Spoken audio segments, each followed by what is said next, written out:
Hello बच्चों, कैसे हैं आप सब लोग। आशा करती हूँ आप लोग बिल्कुल ठीक होंगे और मैं भी बिल्कुल ठीक हूँ। मैं हूँ आपकी हिंदी व्याकरण की अध्यापिका। आज पढ़ेंगे हम पाठ नंबर 26 जिसका नाम है कहानी लेखन यानी स्टोरी राइटिंग। तो आइए बच्चों पढ़ना शुरू करते हैं।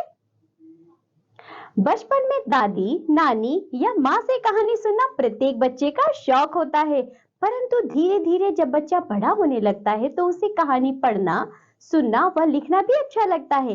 बच्चे विभिन्न चित्रों व स्थितियों को ध्यान में रखते हैं, नई नई कल्पनाएं करके उन्हें कहानियों का रूप देते हैं। धीरे धीरे निरंतर अभ्यास से उनमें लेखन क्षमता का पूर्ण विकास हो जाता है। परंतु कहानी लिखते समय कुछ महत्वपूर्ण बातों का ध्यान रखना चाहिए। कहानी लिखते समय निम्नलिखित बातों का ध्यान रखना चाहिए, जैसे कहानी का आरंभ सुंदर और आकर्षक होना चाहिए। कहानी में आरंभ से लेकर अंत तक जिज्ञासा बनी रहनी चाहिए। कहानी रुचिपूर्ण होनी चाहिए। भाषा सरल, सहज और बोधगम्य होनी चाहिए। कहानी शिक्षाप्रद होनी चाहिए, अतः कहानी के अंत में उससे मिलने वाली शिक्षा अवश्य लिखनी चाहिए। कहानी लेखन के अभ्यास के लिए नीचे कुछ कहानियां दी जा रही हैं, उन्हें पढ़िए एवं समझिए। दो हंस एक कछुए की कहानी पढ़ते हैं। चलिए बच्चों, एक जगह पर एक तालाब में दो हंस तथा एक कछुआ रहते थे। इन तीनों में गहरी मित्रता थी। कछुआ अत्यंत बातूनी था।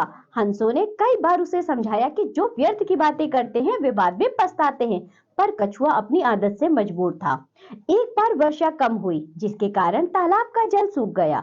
हंसों ने उड़कर किसी दूसरे तालाब पर जाने का विचार किया, पर वे अपने मित्र को अकेला छोड़कर नहीं जाना चाहते थे। अचानक उन्हें एक उपाय सूझा।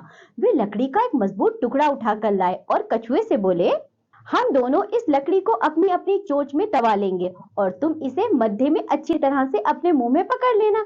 इस प्रकार हम जहां भी जाएंगे तुम भी हमारे साथ पहुंच जाओगे, पर ध्यान रखना यदि तुमने एक बार भी अपना मुंह खोला तो तुम गिरकर मर जाओगे। तीनों मित्र अपनी योजना के अनुसार उड़े। उड़ते उड़ते एक गांव के ऊपर से गुजरे। नीचे कुछ बच्चे खेल रहे थे।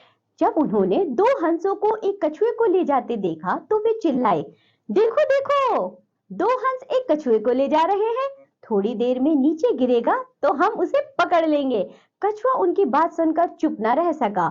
जैसे ही उसने बच्चों को डांटने के लिए अपना मुंह खोला, वह नीचे गिर गया और मर गया। तो बच्चों, इस कहानी से हमें क्या शिक्षा मिलती है? इस कहानी से हमें यही शिक्षा मिलती है कि व्यक्ति को कम तथा सोच समझकर बोलना चाहिए। चलिए एक और कहानी पढ़ते हैं जिसका शीर्षक है शेर और चूहा। एक शेर जंगल में मस्ती से सो रहा था। चूहा अपने बिल से निकलकर खाने की खोज में इधर से उधर घूमता हुआ शेर की पीठ पर जा चढ़ा।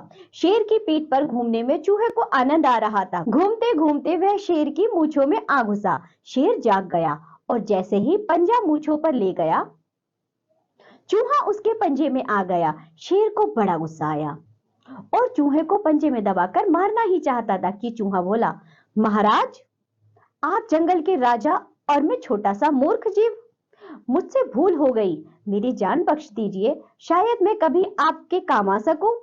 शेर को दया आ गई और चूहे को छोड़ दिया। कुछ समय बाद शेर एक शिकारी के जाल में फंस गया।